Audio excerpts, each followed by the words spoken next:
सभी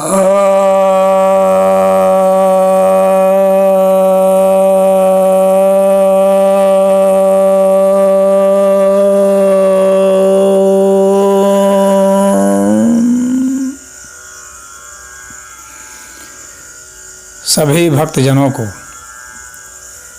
सप्रेम नमन। भक्तों, आज मैं आपके समक्ष श्रीमद् भगवद गीता के दूसरे अध्याय के 18वें श्लोक पर प्रवचन सुनाने जा रहा हूँ।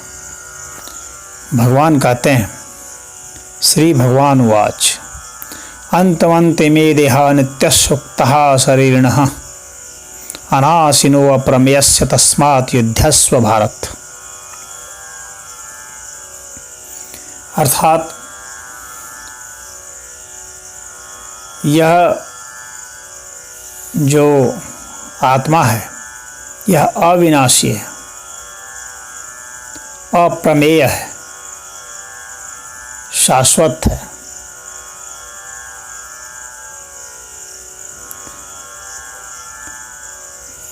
परंतु यह जो भौतिक शरीर है यह अंत वाला है, यानी इसका अंत अवश्यंभावी है। इसलिए हे भारत, तुम युद्ध करो।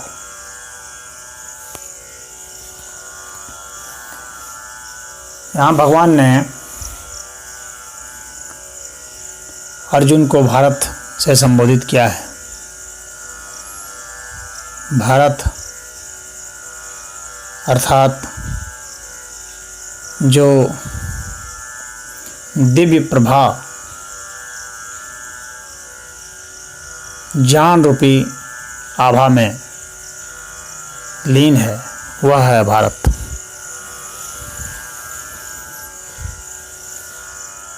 कुछ लोग भरतवंशी होने की वजह से भी अर्जुन को भारत कहते हैं, लेकिन भगवान का तात्पर्य यहाँ पर, चूँकि यह ज्ञान योग का प्रकरण चल रहा है तो इसमें ज्ञान और विज्ञान संबंधित ही व्याख्या होनी चाहिए। तो अर्जुन को संबोधित कर रहे हैं भारत से और कह रहे हैं कि यह जो आत्मा है यह नित्य है।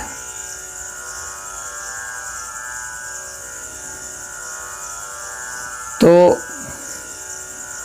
यह नित्य है और नित्य का अर्थ हो गया कि जो शाश्वत है, अस्थाई है, जिसमें विकार उत्पन्न नहीं होते, और अनाशिनो, जिसका नाश नहीं होता, यानी जिसमें परिवर्तन नहीं होता, जिसका कभी अभाव नहीं होता, जो सदा रहता है, जिसकी कोई क्षति नहीं होती, जो घटता बढ़ता नहीं है, तो वह अनाशिनो है, अविनाशी है। अप्रमेयस्य, यानी जो अप्रमेय है। अप्रमेय का प्रमा कहते हैं प्रमाण को। प्रमाण का जो विषय होता है, यानी जिसे हमारी इंद्रियां या अंतःकरण जिसे महसूस कर लेती हैं, जिसको माप लेती हैं, जिसको जान लेती हैं। तो इंद्रियों के जो विषय हैं जिनको जाना जाता है तो उसको प्रमेय कहते हैं, और जिसको नहीं जाना जाता है वह अप्रमेय है। इंद्रियां अर्थात आँख, नाक, कान, मुँह, रसना, त्वचा, मन, तो ये सब, इन सब से जब हम किसी चीज़ को आंकते हैं, जांचते हैं, परखते हैं तो वह प्रमाण के तहत आता है। लेकिन जब इससे हम नहीं परख सकते तो वह प्रमाण के तहत नहीं आता, उसे मापा नहीं जा सकता, वो प्रमाण के तहत नहीं आएगा, वो इंद्रियों के ज्ञान के हिसाब से नहीं होगा। क्यों? क्योंकि वह इतना सूक्ष्म है कि उसे हम कैसे मापेंगे। बिंदु से भी जब जो हमारी जो कल्पना है, अधिकतम सूक्ष्म कल्पना जो हमारी होगी छोटी से छोटी बिंदु की, उससे भी जब सूक्ष्म वस्तु कोई हो तो वह मापने से परे हो जाएगा, क्योंकि वह कोई स्थान नहीं घेरेगा, इसलिए माप नहीं सकते। हम उसे ही माप सकते हैं जो कोई स्थान घेरता हो, जिसका कहीं लोकेशन हो, वो समय से भी परे हो जाता है।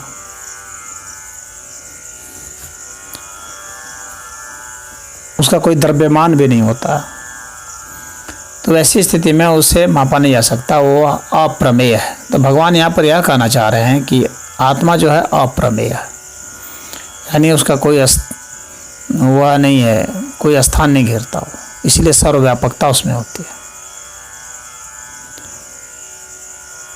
और उसे कोई मार नहीं सकता, इसलिए वह कालातीत है। वह काल के तहत नहीं है, समय के तहत नहीं है। समय के तहत जो भी होगा वो बाध्य हो जाएगा, उसका अंत हो रहा निश्चित है, तो वो समय से परे है और द्रव्यमान से भी परे है, क्योंकि द्रव्यमान जिसमें भी होगा उसमें परिवर्तन होगा, वो भौतिक वस्तु हो जाएगी, उसका आकार प्रकार होगा, उसके आयाम होंगे, तो उससे परिवर्तन हो जाएगा। इस वजह से भगवान ने इसको अप्रमेय कहा है। तो अप्रमेय सत्ता आदि है कोई, तो वह आत्मा है, वह परमात्मा है। ये दोनों ही अप्रमेय सत्ता है, अविनाशी सत्ता है। तो कह रहे हैं कि यह जो आत्मा है, जो अप्रमेय है, जो अविनाशी है, जो नित्य है, वह इस शरीर में रहती है, यानी इस शरीर में व्याप्त है वह, यानी यह शरीर उसी की अभिव्यक्ति एक तरह से। यह शरीर जो है अंत वाला है, अंतवंत में देहा। तो यह जो देह है यह अंत वाला है, यानी यह मरने वाला है, यह परिवर्तन वाला है, यह उत्पन्न होने वाला है, यह मरने वाला है। जो उत्पन्न होता है वह निश्चित ही मरता है, यह नियम है। तो कह रहे हैं कि ऐसे शरीर में यह रहता है जिसका कि अंत हो जाना है, तो उस अंत होने वाले को भी कोई नहीं रोक सकता है, और जो अविनाशी है, आत्मा है, उसे कोई मार भी नहीं सकता। तो इन दोनों ही परिस्थितियों में तुम कुछ बदलाव नहीं कर सकते। और यह जो शरीर है, अब यह प्रश्न उठता है कि आत्मा अमर है और उसने शरीर धारण किया हुआ है, तो क्यों नहीं सारे शरीर को वध कर दिया जाए? एक प्रश्न यह उठता है, कुछ लोग उठाते हैं। तो शरीर को वध करने से कुछ नहीं होगा, और फिर पूरा शरीर धारण कर लेगा, एक बात। दूसरी बात, कोई भी आत्मा अपने शरीर को किसी कर्म के उद्देश्य से ही धारण करती है। हम लोगों को जो भी शरीर मिला है वो इसीलिए नहीं मिला है, इस आत्मा ने शरीर धारण किया है अपने किसी उद्देश्य को पूरा करने के लिए, अपने को विकसित करने के लिए, अपने जो कर्म बंधन है उसे समाप्त करने के लिए।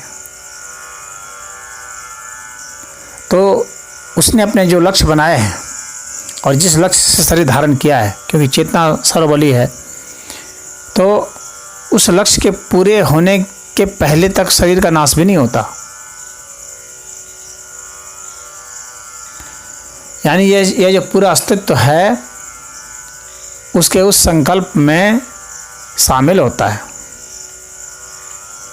इसलिए उसकी मृत्यु ऐसे नहीं होती है।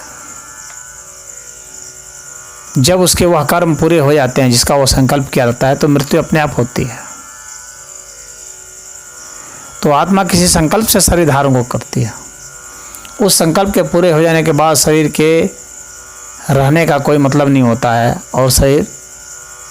और इस जीवन में जो शरीर हम संकल्प करेंगे पूरा होने के लिए, तो वह पूरा नहीं हो पाता है। क्यों? क्योंकि संकल्प जो पूरा का पूरा निचोड़ एक होना चाहिए। यह नहीं कि किसी एक समय में हमने थोड़ा सा संकल्प कर लिया बस हो गया।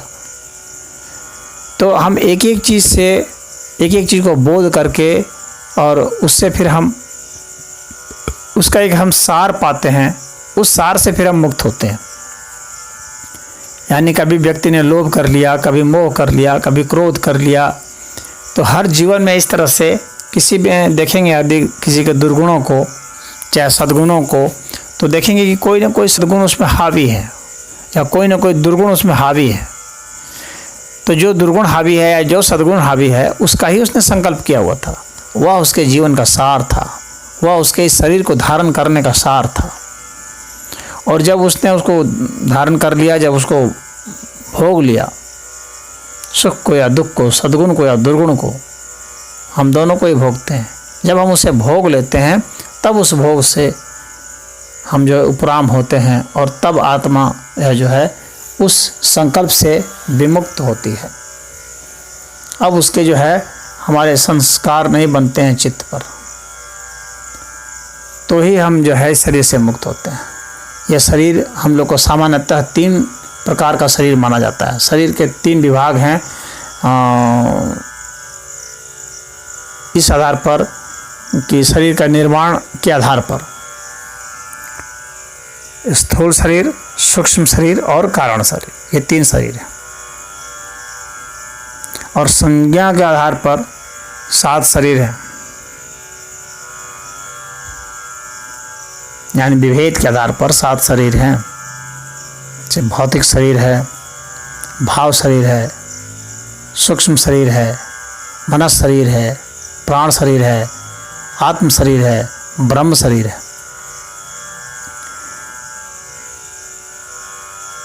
ये जो 7 शरीर हैं, ये 7 शरीर इन्हीं स्थूल, सूक्ष्म और कारण शरीर के अंतर्गत आते हैं।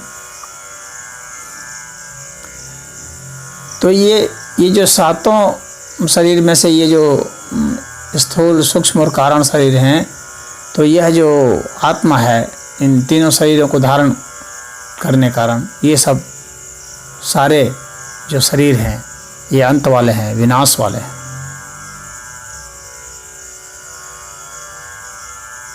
तो भगवान कहते हैं कि ये जो शरीर हैं, चाहे स्थूल, सूक्ष्म और कारण शरीर हो, चाहे भौतिक शरीर हो, चाहे मनस शरीर हो, चाहे प्राण शरीर हो, चाहे भाव शरीर हो, ये सब शरीर जो हैं विनाश वाले हैं। सिर्फ जो है व्यक्ति का जो है आत्म शरीर, ब्रह्म शरीर, ये 2 शरीर हैं, यही जो है शाश्वत शरीर हैं। तो भगवान ये कहते हैं कि ये सब जो शरीर हैं ये सब विनाश वाले हैं, तो इनके विनाश को तुम रोक नहीं सकते हो। यानी ये पैदा होते हैं और नष्ट होते हैं, रूपांतरित होते हैं, इसका मतलब यह हुआ।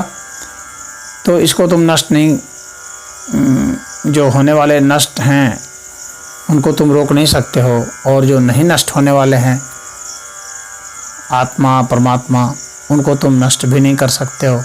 तो फिर तुम क्यों शोक करते हो, क्यों दुखी होते हो? इसलिए तुम युद्ध करो। और युद्ध करो का मतलब है अपने कर्तव्य का पालन करो, और जहाँ पर हो तुम उसी अवस्था में तुम समाधिस्थ हो जाओगे। तुम उसी अवस्था में मोक्ष को प्राप्त कर सकते हो अपने कर्तव्य कर्मों को करते हुए। कोई जरूरी नहीं कि सभी को भाग के जंगल जाना है। कोई दुकान में बैठ करके भी मुक्त हो सकता है, उसका वही युद्ध क्षेत्र है। कोई खेती करते हुए भी मुक्त हो सकता है, उसका वही युद्ध क्षेत्र है, वही कर्म क्षेत्र है। युद्ध क्षेत्र से मतलब यहाँ पर कर्म क्षेत्र से है। एक क्षत्रिय का कर्म क्षेत्र है युद्ध का मैदान, एक कृषक का युद्ध क्षेत्र है खेती, एक व्यवसायी का युद्ध क्षेत्र है उसकी दुकान, उसके कल कारखाने, उसका व्यापार। एक प्रशासक का युद्ध का क्षेत्र है उसका प्रशासन, उसको संभालना, देखना, उसकी देखरेख करना, उसका वही युद्ध क्षेत्र है। एक सेवा प्रदाता का उसका वही युद्ध क्षेत्र है, सेवा प्रदान करना, चाहे वो वकील हो, चाहे डॉक्टर हो, चाहे अध्यापक हो। तो इसी तरह के सभी के युद्ध क्षेत्र हैं। एक संत का युद्ध क्षेत्र है ज्ञान और विज्ञान को अर्जन करना, तप करना,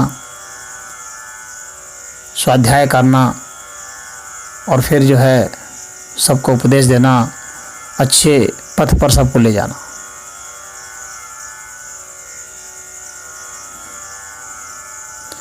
तो जब भगवान यहाँ पर युद्ध करते हैं तो इसका अर्थ यह नहीं समझना चाहिए कि ये भौतिक युद्ध की जाएगी, सिर्फ तलवार और बर्छी से मार रहे हैं वही युद्ध क्षेत्र है।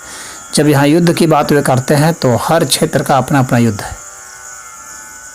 जब हम बैठे हैं, साधना कर रहे हैं, तो हमारा युद्ध क्षेत्र यही है कि हमारे में जो दुर्गुण हैं उसे निकालें, जो सद्गुण हैं उसे समाहित करें, फिर सद्गुणों को भी निकालें, गुणातीत हो जाएं।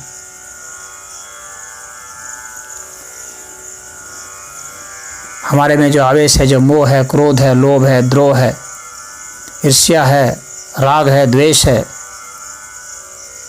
घृणा है, अहंकार है, इन सबको हरा देना, ये हमारा युद्ध क्षेत्र है। तो अलग अलग चीज़ों में लगे हुए लोगों के अलग अलग जो है युद्ध क्षेत्र हैं, उन्हें वहाँ पर युद्ध करके स्थिति वही हासिल करनी है। और सभी के लिए ऐसा नहीं है कि सिर्फ अर्जुन के लिए या सिर्फ जो लड़ाई के मैदान में गए हैं, भौतिक रूप से सैनिक के रूप में लड़ रहे हैं, उन्हीं के लिए आत्मा अमर है और शरीर नाशवान है। सभी के लिए आत्मा अमर है, शरीर नाशवान है, चाहे उनका कोई भी युद्ध क्षेत्र हो। इसीलिए सभी के लिए युद्ध क्षेत्र भी अलग अलग है। तो यही भगवान का यहाँ पर संदेश है युद्ध करने का। और हर एक व्यक्ति को सोचना चाहिए कि आत्मा हम लोग का मूल है, उसने ही शरीर को धारण किया हुआ है और शरीर को धारण किसी योग के कारण किया हुआ है, किसी संकल्प के कारण किया हुआ है, किसी लक्ष्य के कारण किया हुआ है। और वो लक्ष्य क्या है? मुक्ति। अब एक एक गुणों से मुक्ति, एक एक दुर्गुणों से मुक्ति और संपूर्ण गुणों और संपूर्ण दुर्गुणों से मुक्ति, जिसका जो विकास का स्तर है उस हिसाब से वह उसमें प्रयासरत होता है। और जितना संकल्प लेकर के आता है, उसका सार होता है, उतने ही तक वो शरीर भी धारण कर पाता है।